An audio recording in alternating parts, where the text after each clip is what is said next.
Good day, ladies and gentlemen, and welcome to a special Halloween episode of Mobile VR Reviews. I'm your host, Guy Manspeed, and today I'll be reviewing Drop Dead for the Gear VR, a brand new, fast-paced zombie shooter. Drop Dead was released on the Gear VR on October 26, 2016, and is currently available for $7.99 while the Halloween sale lasts, and $9.99 after that. It's developed by Pixel Toys, and is the fourth game from the studio, and their second zombie shooter. Drop Dead is a story-driven rail shooter that's reminiscent of the House of the Dead series, with a little bit of time travel thrown in. In Drop Dead, you play Cypher, a CIA agent bestowed with time-traveling DNA, fighting through waves of the undead to defeat Dr. Hieronymus Monday, the man who started all this madness. You blast your way through 13 stages where you're mainly concerned with surviving to the end. You start with an 8-shot revolver with infinite ammo as your base weapon, and can pick up a shotgun, assault rifle, and chain gun to use while the ammo lasts. There's also a power-up that slows time to make those precision shots easier. You're taken through farms, cellars, graveyards, crypts, canyons, and mines to face off against a wide array of zombified baddies. There are a few variants of the standard male and female walkers, as well as acid-spitting zombies, fast but weak jumping zombies, slow but tough fat zombies, rocket-shooting zombie soldiers, as well as a few bosses. Zombie arms, legs, and heads can be shot off, and it makes each kill remarkably satisfying. Global leaderboards exist for each level, so you can see how well you scored compared to everybody else. You get points not only for dispatching enemies, but also for how quickly you dispatch them, as well as limb shots, headshots, and general accuracy. Kills in rapid succession set up point multipliers, and even more points can be scored by shooting objects around the levels like lanterns, bottles, and rubber ducks. The time travel aspect isn't the primary focus of the game, but it does serve two purposes. First, it's a convenient way to justify restarting a level after you die, or replaying whatever level you want after clearing it. Second, it provides an opportunity for future content. Without spoiling anything here, the developers clearly state that more content will be available very soon through free updates. By the looks of it, we can expect 2 additional chapters or timelines to be added that will feature new levels, enemies, weapons, and gadgets. It's worth noting that there's also a multiplayer mode.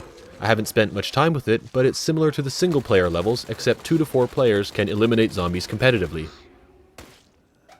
The controls are fairly standard Gear VR shooter controls. Look to aim and use either the touchpad or gamepad to fire and reload. As always, I recommend using a gamepad for comfort, but it's not at all required. A special mention goes to the back button not only opening a pause menu, but also having all the main menu options available in the pause menu as well. This may sound like an obvious thing to do, but so many Gear VR games either only allow you to change game settings from the main menu, or lack a pause menu entirely. This is a great example of the attention to detail given to this game. The graphics are colorful and polished.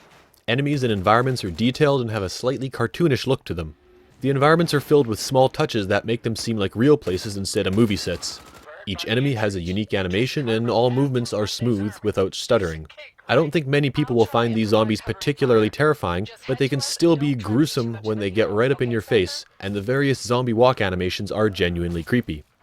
Some people have brought up how the graphics don't appear to have any depth to them, like you're watching a 360-degree video, and I can see what they mean. It seems both eyes are receiving the same single camera image. That is, there's no right eye and left eye image, therefore there's no perception of depth. This may have been a developer choice for reasons of comfort or something else, but I don't think it really matters.